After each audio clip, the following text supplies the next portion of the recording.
Hello everybody, UFC Wildcat here, And I'm Powder Blue Bolts. and this week we are going to be tackling the Valero Alamo Bowl between the Texas Longhorns and the Oregon State Beavers. Yeah, and you guys know I love my Texas Longhorns, and like you said, this is going to be a bit of a coaching duel. Yeah, it's going to be a nice one. Oregon State, they got a wily coach in Mike Riley. He's been there a while, and I feel like he's got a good thing going up there, minus a quarterback carousel type of thing, you put that to the side and everything. Their defense is doing well. They have a decent running game, as always. And I don't know. I think Oregon State is a pretty solid team, but you go look at the Longhorns, and they have a little bit of a coaching carousel as well. But Mac Brown, he's been there a while. So you want to hit some on that? Yeah, quarterback carousel, as you were saying. Mac Brown's kind of led this team to what some would say is an underachieving record. They do have 4 losses on the year, but they've actually done pretty well. Case McCoy and David Ash kind of, started, and then, David Ash was the starter for the majority of the year, then Case McCoy would come in, and David Ash was actually just named the starter for the Alamo Bowl against Oregon State, so now we know who's going to be starting. We kind of know what to expect because they're 2 different types of quarterbacks. And with David Ash, I feel like you're going to get a little more consistency as compared to Case McCoy, but, either one of them would be a pretty quality starter in my opinion, but that's the player I'm going to highlight is David Ash. He's got 2,400 yards in the season with 17 touchdowns. I mean, those are pretty good numbers, especially when he hasn't played the entire season. Defensively, Kenny Vaccaro, their safety, just ridiculous. A tackling machine, had 12 tackles against Kansas State, and Kansas State, as we all know, had a really great season. It was ranked number 1 at one point, has 2 picks on the year, and this guy is just a beast for a Texas secondary that is very, very good and has been good for the past few years. Yeah, and he also has a few pass breakups, and, this guy's all over the field. So, I mean, I feel like Kenny Vaccaro is going to be really good, and he's going to have to be because Oregon State, prior to contrary belief, they actually pass a little bit. They've got 2 amazing receivers. Some people even say the best duo in college football this season with Marcus Wheaton, who's got 1,200 yards receiving plus 11 touchdowns, and then you've got Brandon Cooks, who has 1,100 yards with 5 touchdowns. And the thing that's really upsetting, again, they also have a good running game. We'll highlight Storm Woods a little bit. He's got about 800 yards rushing and 11 touchdowns. So, I mean, he helps the offense move. But like I said before, there's a little bit of a quarterback carousel, as does Texas have. They started out the year with Sean Mannion, and he was looking really good. Led him to a win against Wisconsin, and then went to UCLA and won. Went to Arizona and won in a shootout, so he's looking really good. And then he kind of has like an off game against Washington late in the year, and he got hurt in the Washington State game, so they put him in for BYU, and they put Cody Vaz in for BYU, and Cody Vaz did really good. But then, they, again started flip-flopping again. It kind of messed up the continuity. But Mike Riley has settled down. He said Cody Vaz will be the starter. And this kid has almost 1,300 yards passing on the season, 11 touchdowns, and only 1 pick. So I think Cody Vaz is pretty consistent as Sean Mannion. He had 13 picks, almost 2,500 yards passing and 15 touchdowns. So, again, he's trying to go with the guy who's causing less problems for the offense in Cody Vaz. So, what are the keys for Texas to win this game? Well, Texas, they've been, like I said, some would say a bit underachieving. If you go to Texas, you want to win a national title. That's your goal every single year, and year in and year out. They're a really, really tradition-rich program down there, and they expect excellence. And they haven't always received excellence out of this team.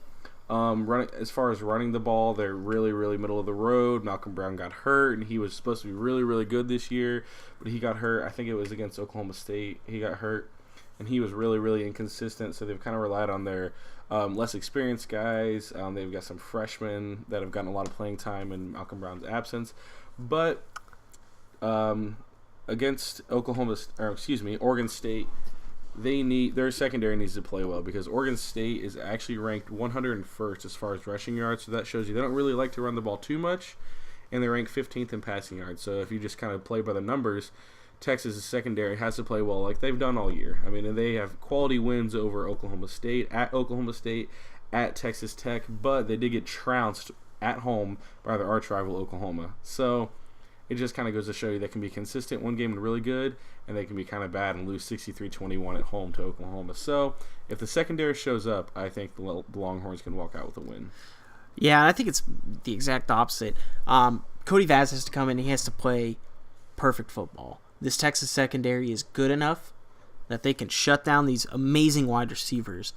But, again, you look at games when you think of, like, West Virginia, when Stedman Bailey and Tavon Austin, they went off.